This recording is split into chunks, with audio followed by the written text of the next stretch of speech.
Actually, what I'm talking about wasn't that long ago, and it didn't happen in a faraway galaxy. It happened in this galaxy, the Milky Way galaxy to be specific. In 2020, NASA's Osiris Rex mission touched down briefly on the asteroid Bennu to obtain a rock sample. The spacecraft made its way back to Earth with the cargo, and scientists have now analyzed what was in the sample. You can think of the asteroid Bennu as a sort of space-time capsule. It broke off from a larger parent body thought to have been hanging out in the outer edges of the solar system in the early days of the solar system's formation. Bennu's diameter is a little longer than the Empire State Building is tall. As far as asteroids go, it's a pretty small one. Scientists don't know for sure what happened to Bennu's parent body, so studying its kid is the next best thing. As the old saying goes, like parent body, like asteroid son. The samples collected by Osiris Rex have led scientists to believe that the parent body contained underground pools of a briny liquid. This briny liquid contained the building blocks of life. All 5 nucleic acids that make up DNA and RNA, and 14 of the 20 amino acids that cells use to make proteins were found in the sample. Now, to be clear,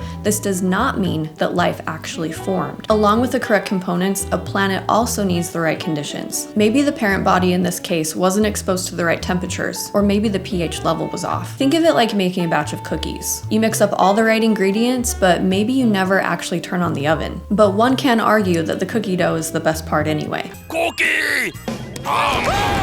By the way, welcome to the Goodish news channel. I'm Ashley, and I'm here to bring you news that isn't terrible. In just a moment, I'll be going more in depth into the Osiris Rex mission, but I'll also be telling you about a $50 painting found at a garage sale that could very well be a Van Gogh, and a corgi in China who received less than stellar marks on his year-end review. If any of that sounds like something you want to hear, be sure to stick around.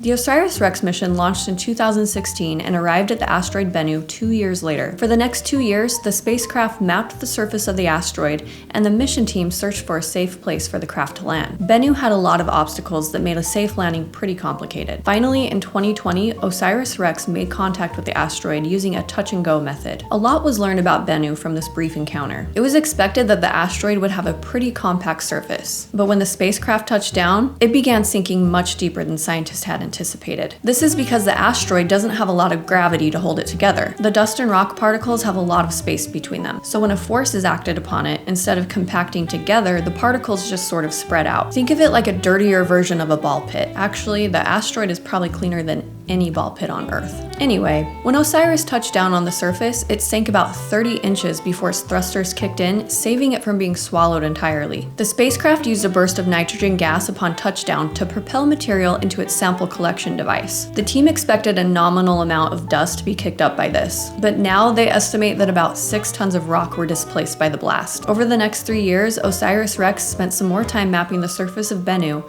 then made its slow journey back to Earth. A capsule containing the sample landed in the Utah desert in September of 2023. And now, finally, we know what the sample contained. Scientists are pretty stoked about the findings. This gives them insights into the early formation of the solar system and how things might have played out billions of years ago. Earth,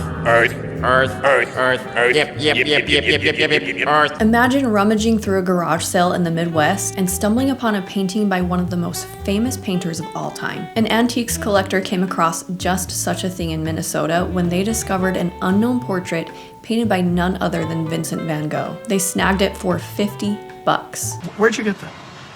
From the kitchen. Give me that. You selling the potbelly pig? Get out of my driveway. It's thought that Van Gogh made the painting in 1889 during a stay at a psychiatric hospital in the south of France. You probably already know this, but Van Gogh had a tortured history of mental health issues. Historians think he probably had bipolar disorder and some form of a personality disorder. We don't need to get into the ear thing. Anyway, during his stays at the hospital, Van Gogh produced some of his most famous works, including The Starry Night, Irises, and Wheat Field with Cypresses. Now it's believed he may have also painted an 18-inch by 16.5-inch canvas he titled Elamar. This painting depicts a fisherman with a beard and pipe repairing a fishing net. An art research firm named LMI Group International acquired the painting from the antiques collector. LMI spent tens of thousands of dollars to research the painting. Brushstrokes, canvas fibers, and paint pigments were all analyzed, and according to LMI, it all matches. They also compared the style to Van Gogh's other paintings around the same time. During this period, Van Gogh had returned to themes from his youth. booth. These included Life at Sea and portraits of fishermen. It's thought that the portrait is based on a painting by a Danish artist named Mikkel Anker. They're definitely very similar. Van Gogh often created paintings based on other artists' works. He wasn't doing this to rip them off. Rather, he was doing it to study different techniques and to work on developing his own style. LMI Group International is almost certain, based on all their evidence, they have an authentic Van Gogh painting on their hands. However, it cannot be officially validated as an original without authentication from the Van Gogh Museum in Amsterdam. They've been hesitant to look at the painting so far, but hopefully they'll give it a chance. There are over 2,000 known works attributed to Van Gogh, so it's not crazy to think that there are still some floating around out there that art historians don't know about. We don't make mistakes. We have happy accidents. China's biggest, baddest police officer sat down with his superiors to go over his performance from last year. Things did not go well.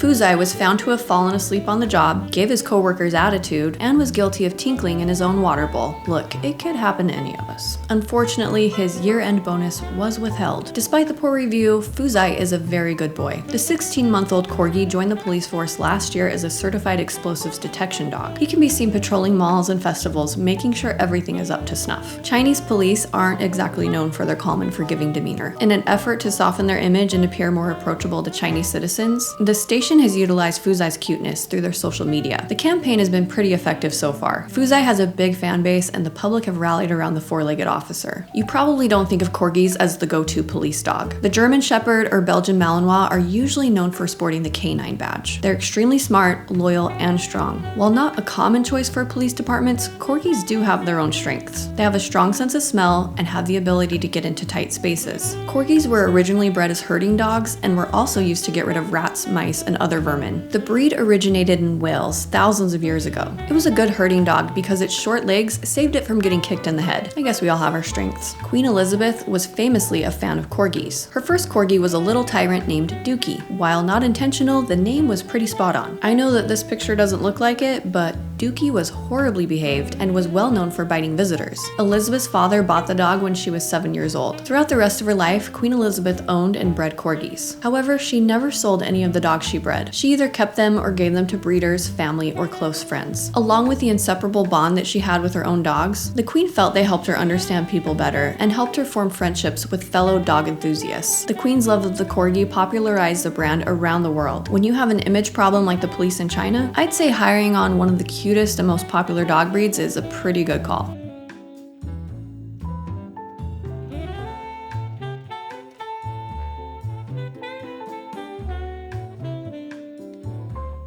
If you're looking for more good news in your life, check out my video from last week where I discuss how sheep are assisting the solar industry, an aquarium in Japan that helped a lonely sunfish, and a once-in-a-century discovery in Pompeii. Also, if you enjoyed this video, please consider subscribing and we can ignore all the bad news together.